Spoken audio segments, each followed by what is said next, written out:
Jocelyn, there's a turmoil in the art market now, all over the world. Some galleries have announced that they are closing. At the same time, you open in the epicenter of the art market in France, in Paris, a new gallery, 400 square meters. What's going on with you? I thought it was about time for us to find a new neighborhood, but it's also linked to many aspects of the development of the gallery. We have experienced being in the Banlieue Rouge, as I call it, in Romainville for 6 years, with a show exhibition space which is quite spectacular, but also quite complicated to deal with. So it's for us the end of a cycle, and the idea of moving is more connected to the fact that we ended a certain lease contract. We were able to leave after 6 years, not before. And we looked at all the different options that the city may offer. We did a small video on this subject because we were looking at all the different options for us to relocate the gallery. And this was the best option for us. So it's not so much a choice about the very neighborhood of the Matignon area. We were interested in other areas in Paris, but this space has pluses that are very hard to find in Paris, especially in terms of exhibition making, logistics, but of course to be close to many galleries which have been long established here is something that we are quite interested in. Yeah, I understand, but you have the means to do all that. Most of the galleries are struggling to close their budget, and you have more ambition. I mean, I'm very confident, if that's your question about the development of the gallery. You have the global cycle, economic cycles, but there is your own business performance, which is not necessarily connected to the one of the others. And we opened the gallery in 2003. I remember that there was a peak, a boom of the art market around the 2006, when all the galleries that established themselves in the 90s were very happy to sell all the works they accumulated in the 90s. Because there was so much demand. But for us, as an emerging gallery at the time, we had nothing to sell but the very works that we were exhibiting show after show, and the space was very small. So we didn't really benefit from those glorious years. And at the moment, the gallery is developing, but you can perform much less than your colleagues when you have nothing to offer when the market is boiling. And you can also do well when the market is readjusting itself. And I never forget that you have probably more collectors in the world now than 10 years ago. It's more than there is. But they are buying less. They are buying less or not at any price. So you have to work a little bit harder to making less money, that's for sure. But if you are lazy, it's a problem. If you are not lazy... Okay, we know you are not lazy. I'm not lazy, that's for sure. And I love what I'm doing. Yeah, but most of the gallery are complaining, for example, about the prices of the cost of the fairs. What do you think about that? I mean, there is nothing more boring than galleries complaining, but I would love to complain about the cost of art fairs, but I find it very boring because you can always decide not to do the fairs and not base too much your economics on the sole art fairs. What is your strategy about the prices of your artists? Very conservative, always been. So like what? Meaning that the market level should reflect more the institutional response and career than the demand itself. So, for example, for your star artist, Myriam Khan, how does it work? How did you decide to increase the prices? We have to match a little bit with the demand, yes, for sure, but it's a mix between... there is also a political conversation with Myriam Khan. She wants her work to remain available for, let's say, normal people, like upper middle class people who would save a little bit of money, and of course they cannot access a big work, but they can still buy a nice drawing for $5,000 or $6,000. And that's a little bit coming from the artist who has a very good understanding of the market, that it's important to keep going on with this clientele. And I think there was a little bit the mistake of the last 10 years of many gallerists focusing exclusively on the billionaires.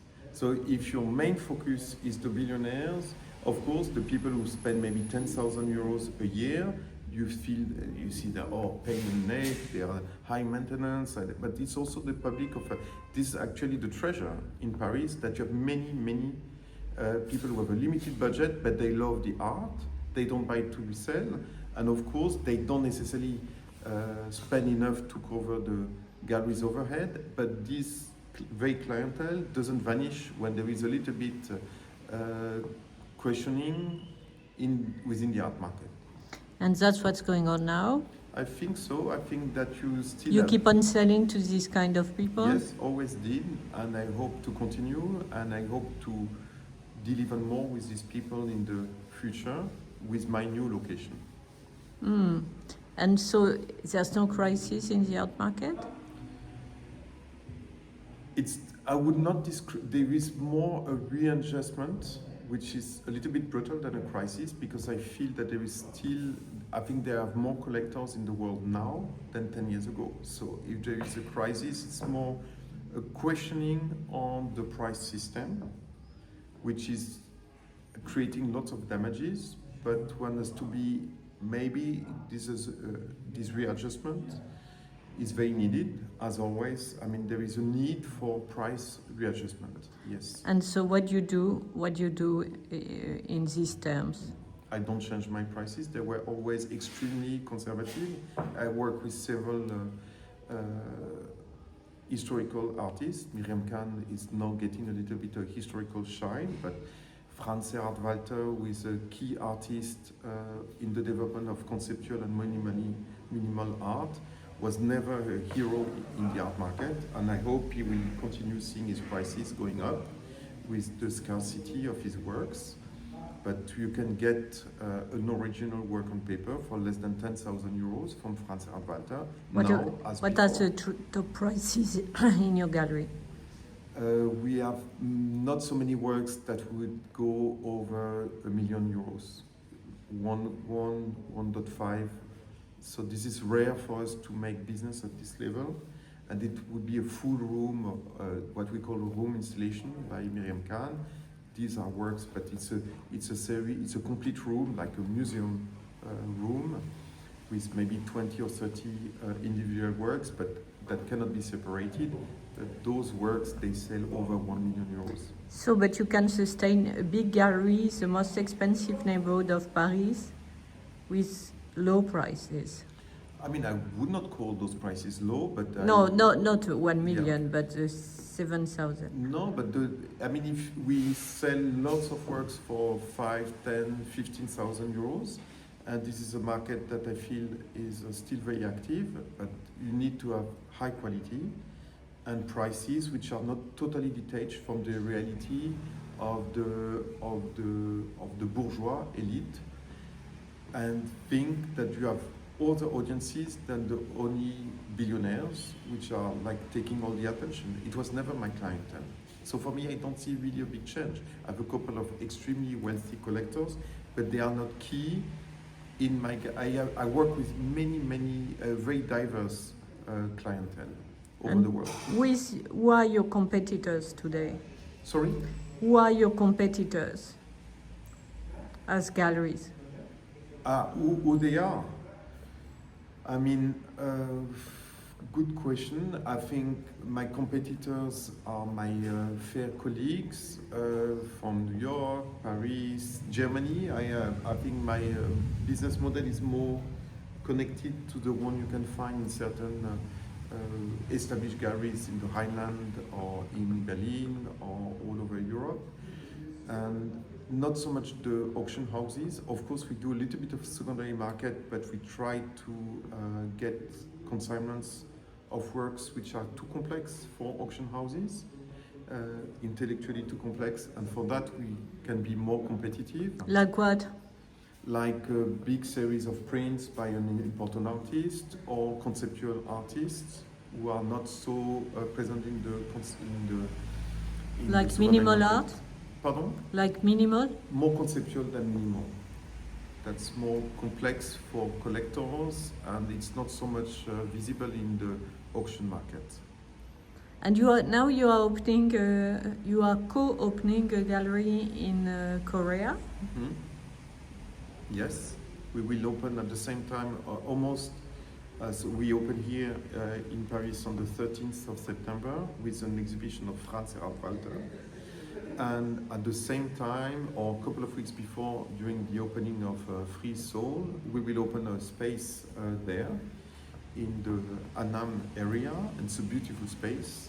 And the model we chose for developing this new space is a cooperation and a joint venture with a gallery I've been working a lot with, Meyer-Reger Gallery from Berlin, Karlsruhe. So this is a joint venture between both galleries, and we do the programming all together. So you will open with what? It will be a kind of a sophisticated exhibition of works on paper, which is a journey within art history with different themes, and for each theme, one wall, for instance, the landscape, with many landscape drawings from the French 17th and 18th century, mixed by Miriam Kahn drawings. This is a show I am curating myself. And where did you find the drawings? Oh, we have someone who is extremely talented in the gallery team, Clémence Dollier, for sourcing artworks in the art market. And why do you believe in Korea market? I mean, we have an office in Shanghai, but for, I would say, personal reasons, the director, Gaia Musi, who was based in Shanghai, was more and more frequently going to Seoul. So we are just following one of my business partners, who for personal reasons has more to do in Seoul, but also the economic environment is very business friendly. Everything is easy in Korea compared to China. Tax-wise, it's easy. Making a business is easy. Everything is very easy. Finding a space is easy. So we thought that it's a good platform to. But do you think they are buying? Yeah, we have a couple of good clients there, but there is also a little bit of a crisis over there. But I always thought that it's better to start something in a moment of crisis. It means to get a better lease contract, and we will get more attention doing something when everyone is like freezing. So I think it's a good moment to start things either in Paris or in Korea, when people are a little bit more saving money and reluctant in investing. I think investing is always a sign of confidence, and I trust the artists I'm working with to perform and to be more and more relevant for art history. So this is what I'm doing, investing. So, but just as a conclusion, I know I already asked you, but it looks like there's no crisis for you. Not for me. I mean, maybe if there would be no crisis, maybe the gallery would be doing even better. But at the moment, the gallery is doing well. The artists, they follow what we are doing.